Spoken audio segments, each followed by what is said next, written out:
on a quand même été alerté par ce qui s'est passé lors de ce pèlerinage où au niveau de la Mecque, il y a un certain nombre de décès qui ont été enregistrés.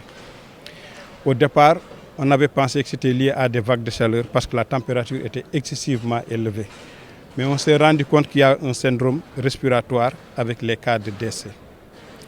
Donc on s'est dit que probablement il y a une épidémie de type respiratoire et il était de notre devoir de pouvoir surveiller surtout les pèlerins au retour en mettant en place un dispositif de dépistage pour tout ce qui est en rapport surtout avec la Covid-19.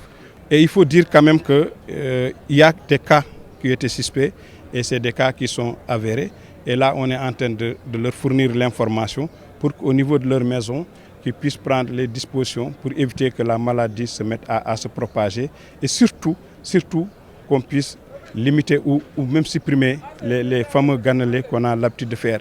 Mais il n'y a pas à s'alarmer, mais il y a aussi à faire de la prévention. Est-ce qu'on a une précision sur le nombre?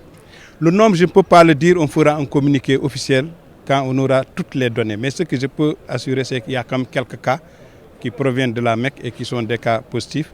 Et on voudrait bien faire le tracking, les connaître, les identifier, savoir où ils habitent, pour qu'on puisse les mettre en relation avec les structures de santé proches, pour faire une surveillance rapprochée, pour éviter une propagation.